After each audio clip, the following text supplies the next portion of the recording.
All right, let's dive into something that I think is a dream for a lot of people. Imagine having 3 months to explore Italy. Oh, that's the dream, isn't it? 3 months to really get to know a country like Italy. That's just fantastic. It gives you time to go beyond the tourist hotspots. Exactly, not just rushing from one landmark to the next, but like truly experiencing the culture, the food, finding those hidden gems that you wouldn't normally have time for. It's the kind of trip that most people, just fantasize about. And the thing about Italy is that it's perfectly suited for this type of trip, for longer travel, because each region has its own unique personality, its own food, its own way of life. They even have their own dialects. So 3 months gives you the time to actually savor those differences. Okay, so let's pretend our listeners actually doing this. They book their flights, they land in Rome, heart pounding, ready for the adventure of a lifetime. What's the first bit of advice you would give them? Pack light. I cannot stress this enough. Pack light. You'll be moving between cities, taking trains, walking on those cobblestone streets. You don't want to be lugging around a heavy suitcase. That makes sense. It's practical, for sure. Plus, you'll need the extra space in your luggage for souvenirs. Because trust me, Italy is a shopper's paradise, especially for things like leather goods and ceramics. Okay, so we're packing light. We've landed in Rome, but I know we want to cover a lot of Italy in this deep dive. So where should we go first? Well, since we're talking about a 3-month trip, we have the luxury of taking our time. Yes, we do. How about we start in the north? Have you ever been to Lake Como? Lake Como. Oh, I've heard amazing things. It's the epitome of northern Italian charm. Picture dramatic mountains, these charming villages with colorful houses that seem to cling to the hillsides, and those elegant villas that you see in movies. I can picture it. George Clooney even has a villa there. Well, there you go. Name dropping already. Okay, let's say our listener has settled in around Lake Como. What are some absolute must-dos in that area? Well, first things first, they need to rent a boat. And not just any boat. Go for one of those classic wooden rivas. They're iconic in that region. Oh, those beautiful, sleek wooden boats. I've seen pictures. They just ooze Italian style, and there's no better way to experience Lake Como than by cruising around, stopping off at different villages for lunch or gelato. Sounds idyllic. Yeah. So speaking of villages, which ones around the lake would you say are particularly worth visiting? Bellagio is definitely the crown jewel. They call it the Pearl of Lake Como, and for a good reason. I see why it gets that name. It's got these cobbled streets, those lovely waterfront promenades. You can get lost in those for hours. And the villas, Villa Melzi, for example, with its stunning gardens, it's truly enchanted. Okay, so Bellagio is a must-see. But there's also Verona, which is a little quieter, and it's got these colorful houses that cascade down to the water. It's very romantic, perfect for a honeymoon or a couple's getaway. Now, for our listeners who are more into history and culture, what would you recommend around Lake Como? Well, they should definitely visit Como town itself. It's the largest town on the lake. It's got these Roman origins going all the way back to the 1st century BC. Wow. You can visit the Duomo, which is this incredible Gothic cathedral. Or if you're into archaeology, the Museo Archeologico has a really fascinating collection of Roman artifacts. And for those who want to indulge in a little retail therapy. Oh, Como has you covered. The city center has lots of boutiques and artisan shops, perfect for finding those one-of-a-kind souvenirs. Okay, so we've explored those charming villages, we've gotten a taste of history, but now let's talk about food. What should our listener absolutely not miss when they're in the Lake Como region? Oh, you're in for a treat. You're in the Lombardy region, and that's where risotto originated. Oh, I love risotto. They take it very seriously there. You'll find so many variations, but the classic risotto alla Milanese with saffron, you have to try it. I've heard it's amazing. And if you want something a bit heartier, try polenta uncia. It's this creamy polenta dish with melted cheese and butter, just pure comfort food, perfect for a chilly evening. Now, of course, no Italian meal is complete without wine. What's the local specialty around Lake Como? You're in luck. Lombardy produces some excellent wines. You can visit local wineries and vineyards. Keep an eye out for the Franciacorta, which is a sparkling wine, rivals champagne. Ooh, bubbly. You can also find some fantastic Nebbiolo wines from the Valtellina Valley. And for a sweet treat after dinner, try a glass of Moscato di Scanzo. It's a dessert wine with aromas of roses and honey. Sounds divine. Okay, you've convinced me. Lake Como is definitely going on my travel bucket list. But we've lingered in that region for a while now, and I know our listeners are eager to explore more of Italy. So what's next on our virtual itinerary? Well, since we're in the north, why don't we head east to the Veneto region? It's time to experience the magic of Venice. Venice. It's a city unlike any other, that's for sure. Built on over 100 islands, where canals are the streets and gondolas are the taxis. It's iconic. Exactly. But let's be realistic, Venice can get incredibly crowded, especially during peak season. So any tips for our listener on how to avoid those tourist hordes and experience the city in a more authentic way? The key is timing. Try to visit during shoulder seasons, like spring or fall. The weather is still nice then, but the crowds are much smaller. And make sure to get up early. Venice is absolutely magical at dawn. The canals are covered in mist, and the city is just waking up. You'll have the place practically to yourself. I can just imagine that serene atmosphere. Okay, so we're up early, we're avoiding the crowds. What are the absolute must-see landmarks in Venice, especially if our listener doesn't have weeks to spend there? Well, you can't miss St. Mark's Square. It's the heart of Venice, surrounded by stunning architecture. It's a sight to behold. St. Mark's Basilica, with its intricate Byzantine mosaics, the Doge's Palace, it's just one masterpiece after another. And make sure to climb the Campanile Bell Tower for panoramic views of the entire city. Okay, St. Mark's Square is checked off the list. What else should our listener add to their Venetian itinerary? Well, a gondola ride is a must, of course. I was going to say, we can't talk about Venice and not mention a gondola ride. Yeah, it's a bit touristy, but it's also a truly unique experience. Just make sure to agree on a price with the gondolier beforehand, to avoid any surprises.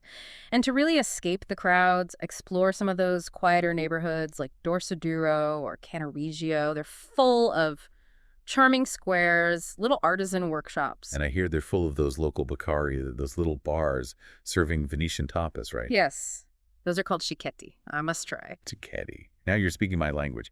Tell me more about these Venetian tapas. So what should we be looking for? Oh, they're delightful. Think tiny sandwiches called tramezzini, fried seafood, marinated olives, creamy cheeses. It's the perfect way to sample a variety of Venetian flavors and a very social way to eat. Grab a glass of local wine like Prosecco or Soave and enjoy the Venetian aperitivo hour. This is making me hungry. What other Venetian specialties should our listener be sure to try? Seafood is king in Venice. You can't go wrong with a simple plate of spaghetti alla vongole. That's spaghetti with clams. So fresh and delicious. Simple but classic. I love it. For something a little more unique, try bigoli in salsa. It's a Venetian pasta dish with thick whole wheat noodles and a rich sauce made with anchovies and onions. Ooh, that sounds interesting. A true Venetian classic, you say? It is a must-try for any adventurous foodie. Okay, so our listener has explored Lake Como, they've taken a gondola ride through Venice, and they've sampled some amazing food along the way. They're probably feeling pretty good about their trip so far. But what's the next stop on our Italian adventure? Well, we've been in the north for a while now. How about we head south to Tuscany? Tuscany. A region known for its rolling hills covered with vineyards and Renaissance art. Florence, the capital of Tuscany, is calling our name. Florence, the birthplace of the Renaissance, home to Michelangelo's David, a city just overflowing with art and culture. I'm excited to dive into this. It's a city that truly captivates the senses. From the iconic Duomo with its terracotta-tiled dome designed by Brunelleschi to the Uffizi Gallery, which houses masterpieces by Botticelli, Leonardo da Vinci, Raphael. It's an art lover's paradise. Okay, let's break it down for our listener. What are the absolute must-sees in Florence?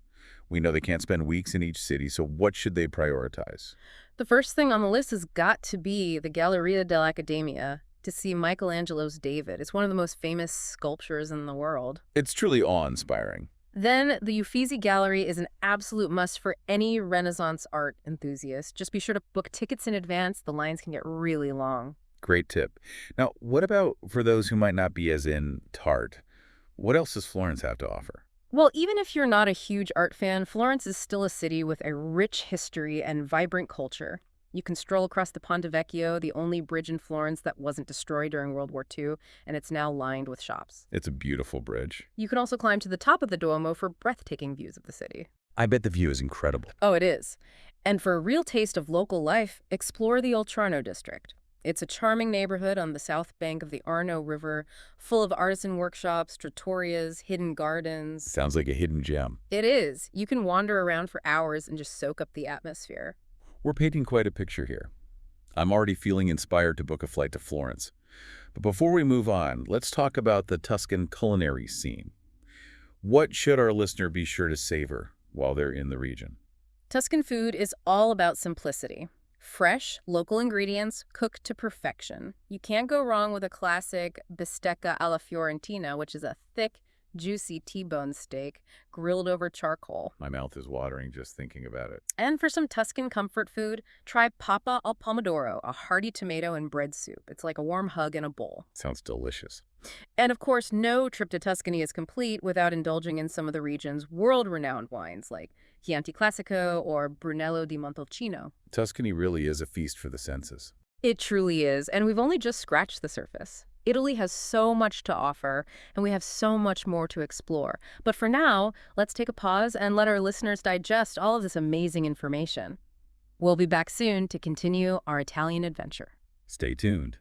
Welcome back to our Italian adventure. We've explored the beauty of Lake Como, we've navigated the canals of Venice, and we've savored the art and the food of Florence, but we've only just begun. I know, right?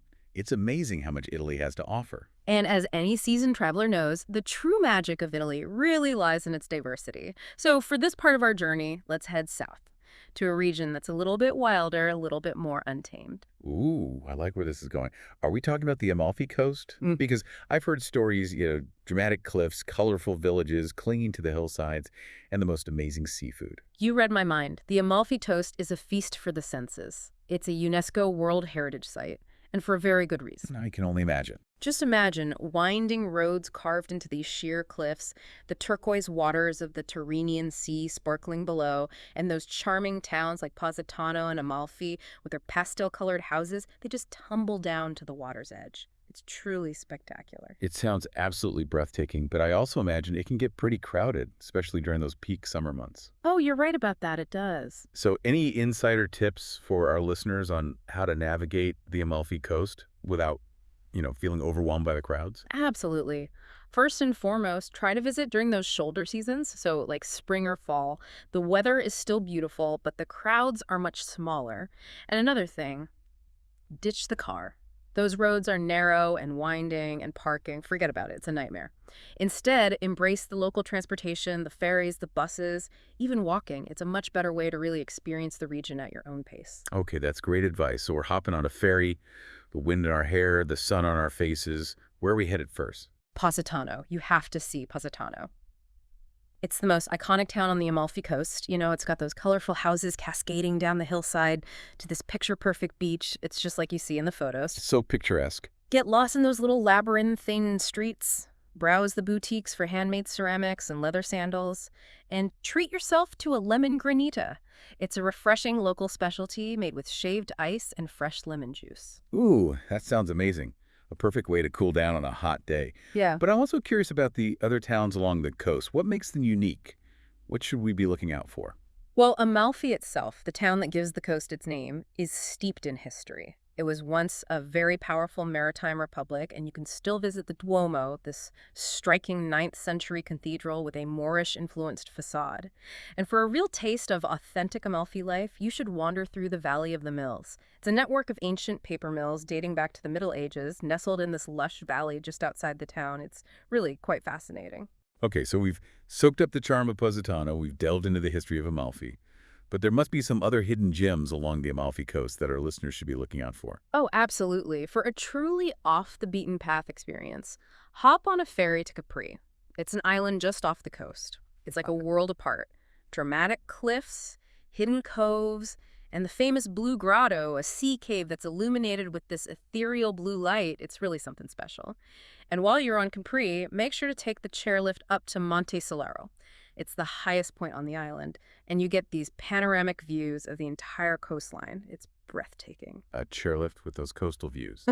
Count me in. But we haven't talked about the Amalfi Coast's culinary scene yet. And I know our listeners are foodies. What are some must-try dishes and drinks? What should we be looking for? Oh, get ready for some serious seafood. The Amalfi Coast is known for its fresh catch. You can't go wrong with a simple grilled sea bass or a plate of spaghetti alle vongole. But for something a bit more unique, try salatielli ai frutti di mare. Say that again. Salatielli ai frutti di mare.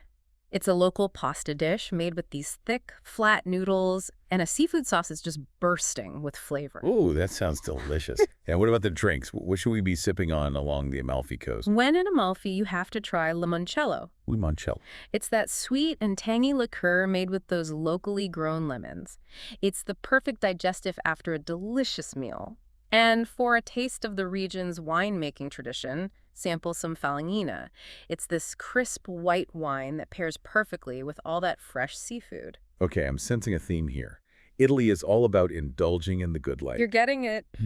And the Amalfi Coast is just the beginning of our southern Italian adventure.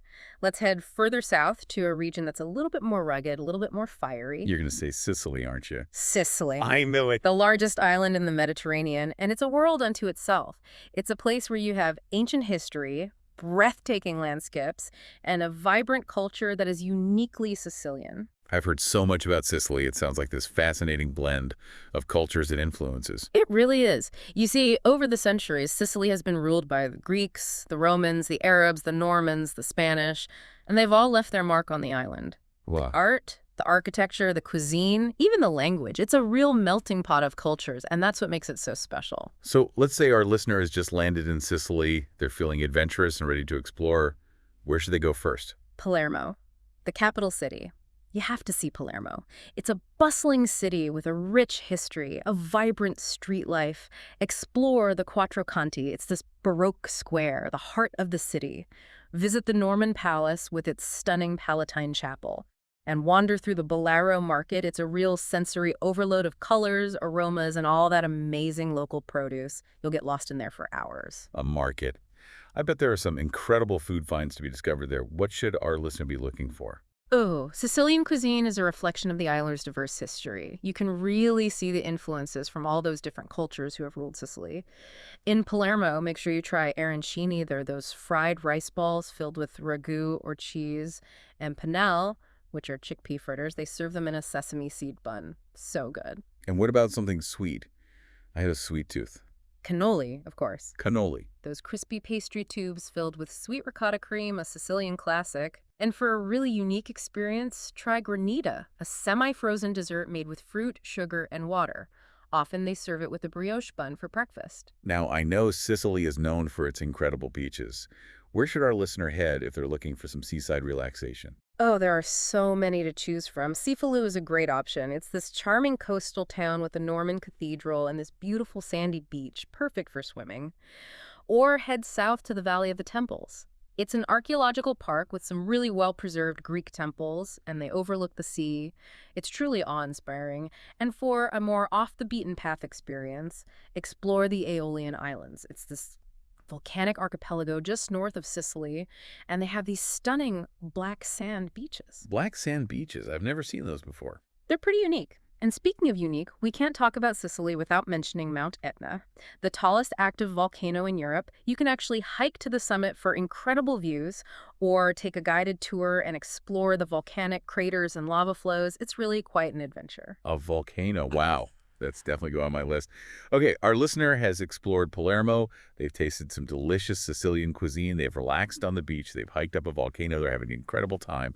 What other Sicilian experiences should they add to their itinerary? Well, Sicily is also known for its wine production.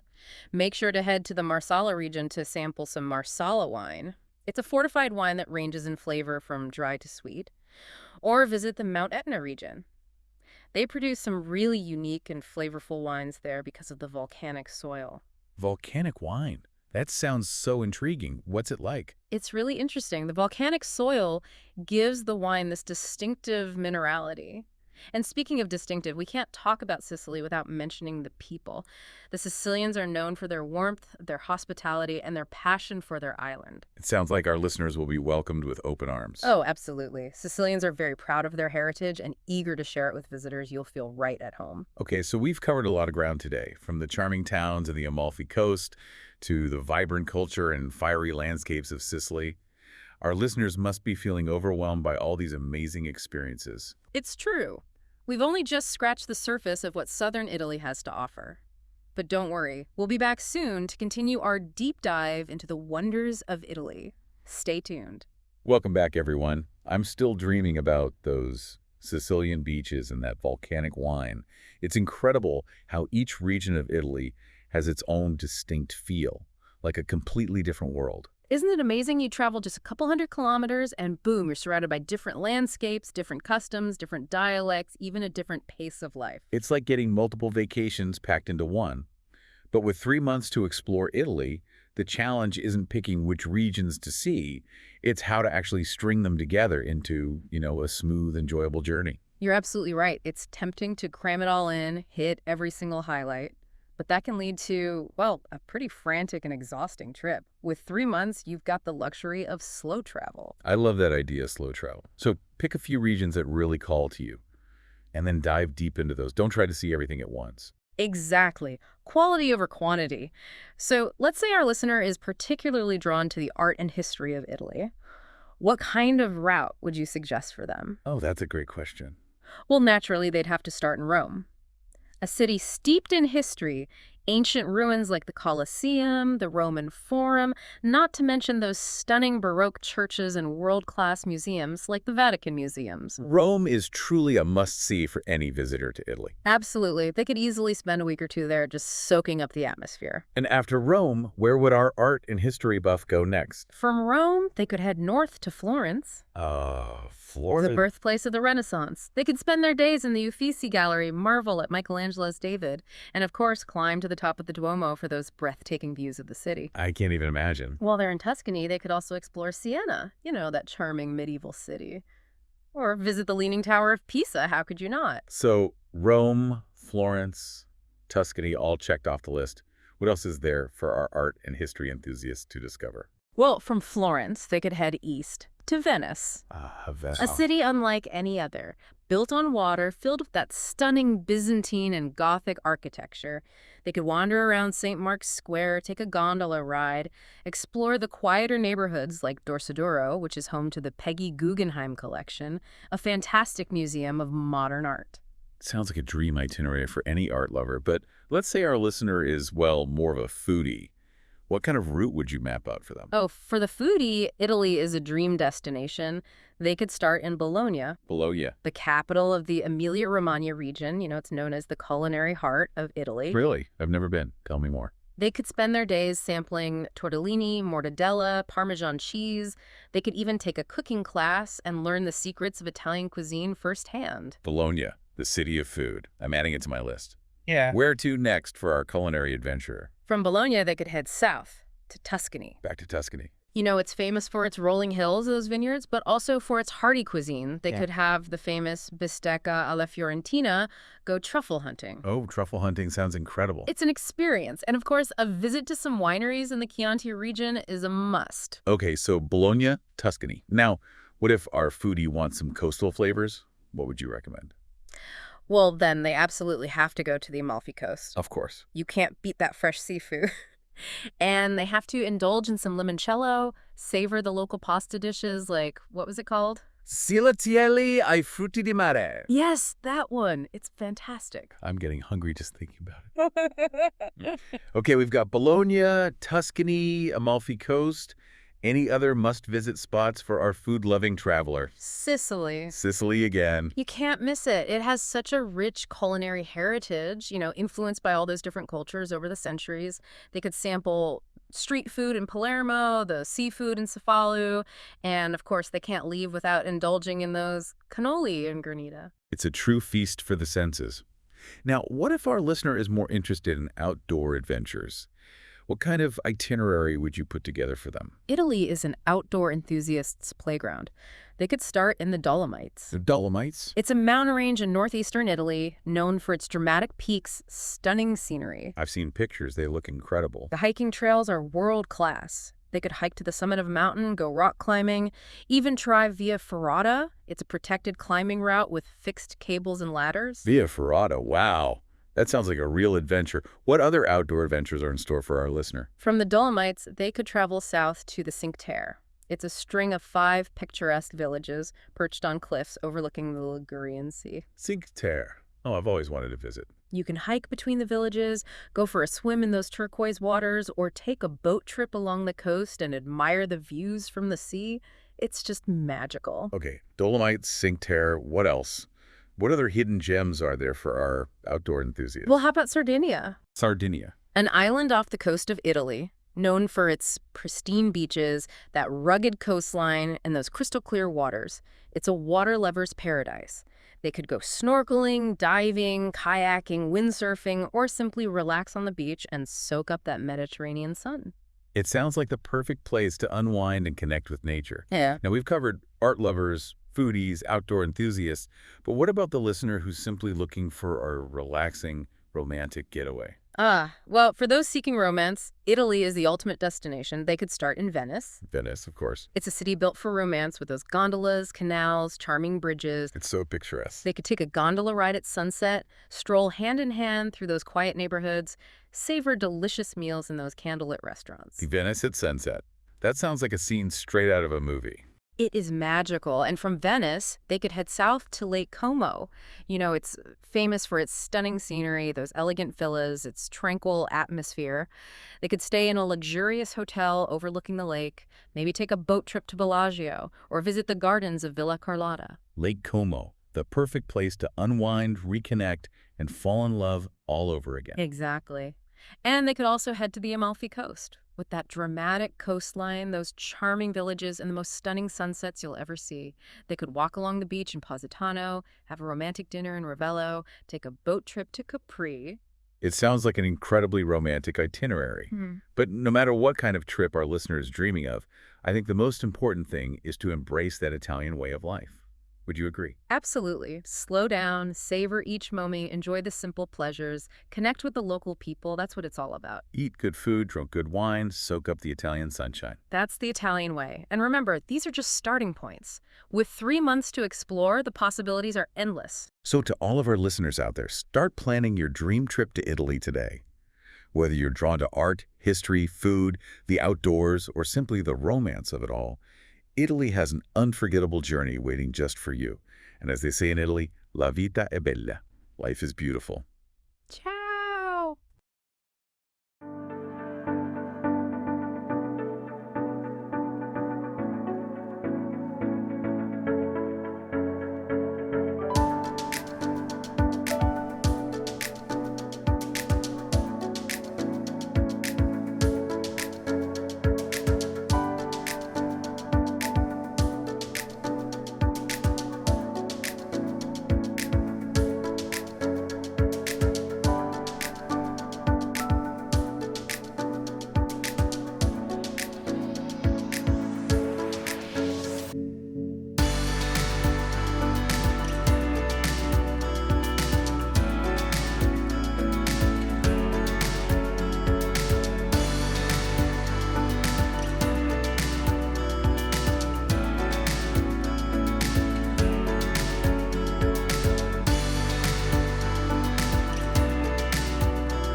Mm-hmm.